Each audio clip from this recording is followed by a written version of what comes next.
This is the gospel according to the IRS, Breaking Points and Church Financial Updates. And now, here's the authority, Dr. Michael Chitwood and Breaking Points. I'm Michael Chitwood again. Welcome to Breaking Points, and we are going to finish up today on this massive subject that hardly no one in the nation is capable or even willing to undertake, but we are, and that is housing allowance. You know, it's important for us to make sure as we go through this, I found a lot of things that people just don't know about this. A lot of church bookkeepers and a lot of church treasurers, they're really good people, but they're just check writers. They really want to do it right, but they don't have any knowledge or power to know what to do. Like this request for housing allowance form here, it's in our master manual of page 236.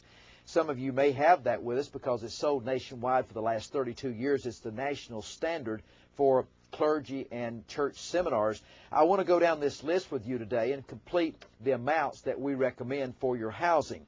So grab a pen and pad and let's begin with breaking point and breaking news.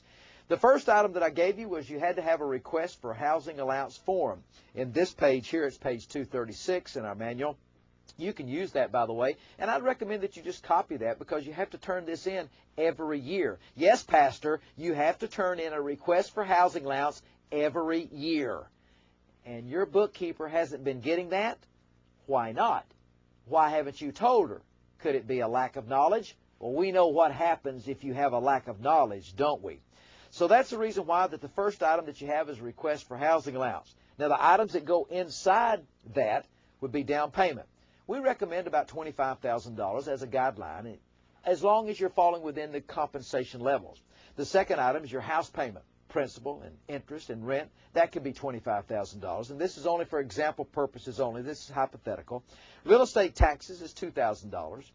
Insurance on the contents would be $1,000. Insurance on the dwelling or the structure would be $1,000. Repairs and maintenance, the reasonable cost of maintaining the home in the condition it was in when it was originally purchased, is $3,000. Utilities, heat, gas, electric is $3,000. Garbage service and pest control is $600. Alarm and cable TV is $600.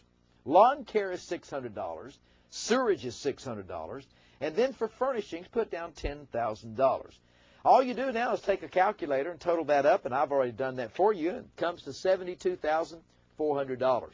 So $72,400, and notice what it says at the bottom of this page 236. It says this. It says the golden rule for housing. Can I give that to you? Take this down with your pad right now and your pen and put a big asterisk beside this because this is very, very important. Make this note if you would. Are you ready? You finished that? The total was $72,400. Income, the golden rule for housing. Income is never, ever tied to housing. Income is never, ever tied to housing.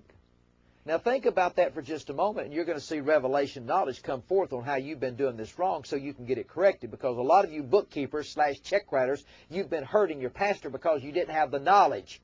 And pastors, you shouldn't be hurt, pay the government any more tax than what you owe. You should pay what you owe, but you shouldn't have to pay any more than what you owe. I think you would agree with that. So the golden rule for housing is income is never tied to housing, but housing is always tied to income. Let me say it again. Income is never tied to housing, but housing is always tied to income. Now, can I give you a safe range there? Because in these breaking points and breaking news and tax tips that you're getting here, this is important for you to understand that there's levels of reasonableness in everything that you do. The compensation level that we like to see is about a 50-50 ST split level. Is that a law? No, it's not a law. But I'll tell you what you can't do. You cannot pay all housing and zero salary. You will go to jail.